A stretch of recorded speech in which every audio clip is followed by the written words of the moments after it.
उत्तर प्रदेश के बहराइच की महसी तहसील। यहाँ के जंगलों और खेतों के ऊपर ड्रोन दिखना अब आम है। वन विभाग के इस ड्रोन को तलाश है उस खतरनाक जानवर की जो इस इलाके में इंसानों के बच्चों को निशाना बना रहा है, भेड़िया। कामयाबी की एक उम्मीद तब भी दिखाई दी थी जब भेड़ियों का एक बड़ा झुंड ड्रोन कैमरे में रिकॉर्ड हुआ। हालांकि ड्रोन देखकर भेड़िए तेजी से भाग निकले। ये पूरा एरिया जो है घाघरा का कछारी एरिया है, क्योंकि यहाँ पे पानी की अवेलेबिलिटी ठीक ठाक है, इसलिए जानवर भी रहते हैं। मानसून के कारण जो है रेस्क्यू में मेन दिक्कत आ रही है, क्योंकि पानी का जल भराव हो जा रहा है और गन्ने की ग्रोथ अच्छी खासी हो रही है।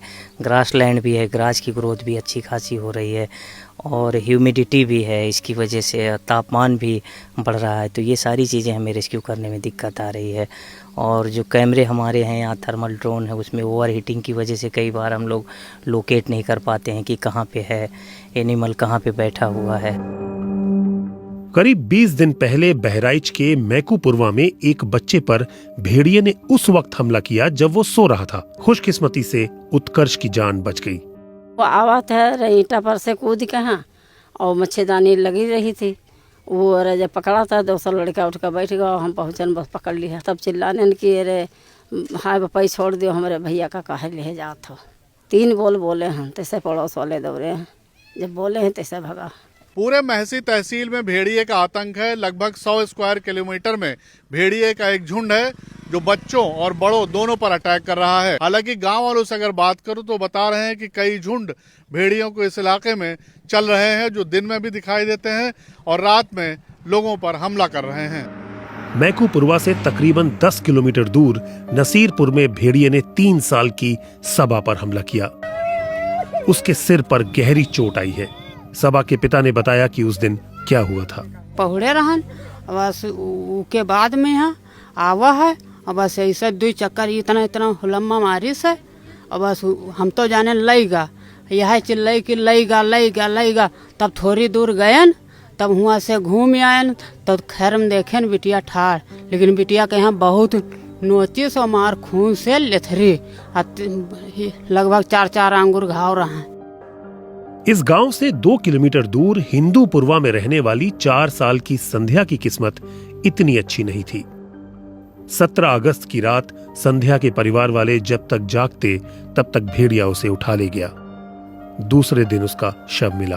बिटिया पौड़ी रहे और हम जगते रहे, बस 32 मिनट चली गए, बस उतने माँ बस मुंह दाबे से उठा ले गए। कुछ भेड़िए पकड़ में आए हैं, लेकिन ये कामयाबी दहशत कम करने में नाकाम साबित हुई है। 5 में से 3 भेड़ियों को पकड़ने में सफल रहे हैं।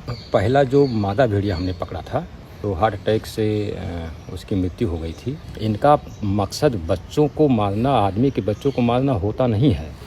ये मारना तो चाहते हैं किसी जानवर को, प्रे को, जो इनका नेचुरल प्रे होता है, लेकिन एक बार गलती से अटैक कर देते हैं और नरभक्षी हो जाते हैं तो फिर ये आदमी के भोजन को ज़्यादा पसंद करते हैं, उसी के लिए फिर ढूंढते हैं और बकरी को छोड़ करके आदमी पर अटैक करने लगते हैं। इंटरनेशनल वुल्फ सेंटर के मुताबिक हिमालय की तलहटी में 400 से लेकर करीब 1000 भेड़िए रह रहे हैं। वहीं भारतीय उपमहाद्वीप में भी इनकी संख्या 6000 तक हो सकती है। तराई के इलाकों में पहले तेंदुओं का आतंक दिखा करता था, लेकिन अब भेड़िए बड़ा सिरदर्द बन गए हैं। 17 अप्रैल को पहली खबर आई थी कि एक बच्चे को इसने उठाया था, फिर एक बच्चे को उठाया यहाँ औराही जगीर में। वहाँ के बाद में फिर धीरे धीरे बढ़ता गया। सिसैया चूड़ामणि में एक लड़के को खा लिया उसने। उसके बाद में फिर हमारी ग्राम पंचायत मैकूपुरवा में एक लड़का है उत्कर्ष, उसको इसने उठाने की कोशिश की, मच्छरदानी के अंदर वो था, ले नहीं जा पाया, उसकी माँ ने उसे पकड़ लिया। ग्रामीणों का कहना है कि जुलाई से ही भेड़ियों का आतंक बढ़ा है।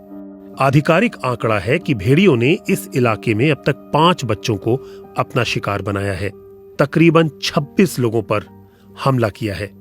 लेकिन ये हमले क्यों बढ़ रहे हैं? क्लाइमेट चेंज की वजह से जो हमारे मौसम में चेंज आ रहा है, हमारे क्लाइमेट में मतलब हमारे इरेगुलर वर्षा है या बहुत ज़्यादा बाढ़ आ रही है, अब जैसे अब आजकल बहुत बाढ़ आई हुई है, तो उनकी हैबिटेट गड़बड़ हुई है। हैबिटेट से they are forced to migrate to other place breed करने के लिए, पेरेंटल उसमें बच्चों को पालने के लिए, खाने के लिए, तो वो इम्पैक्ट इनडायरेक्ट हो सकता है। जब भेड़ियों के आतंक के बारे में उत्तर प्रदेश सरकार के मंत्री से पूछा गया तो उन्होंने ये कहा, खास तौर से अकेले दुकेले मत जाओ और एहतियात रखो। रात में बिल्कुल अकेले जंगल में मत जाओ। ओपन एयर डेफिकेशन मतलब खुले में शौच को मत जाओ। खेतों में काम करो तो अकेले नहीं, 2-3 लोग एक साथ रहें, उनमें से 1-2 लोगों की ड्यूटी यही रहे, सिर्फ तरफ देखते रहें कोई एनिमल तो नहीं है, अगर हो तो उसे शोर मचा दें और उसे भगा दें। वन विभाग और प्रशासन ने प्रभावित इलाके के लिए 20 लाख रुपए का बजट आवंटित किया है। वन विभाग की 9 टीमें भेड़ियों के झुंड को पकड़ने में लगी हैं, लेकिन बढ़ते हमलों के आगे ये सब इंतजाम नाकाफी साबित हो रहे हैं। बहराइच से तारिक खान के साथ सैयद मोजेस इमाम की रिपोर्ट।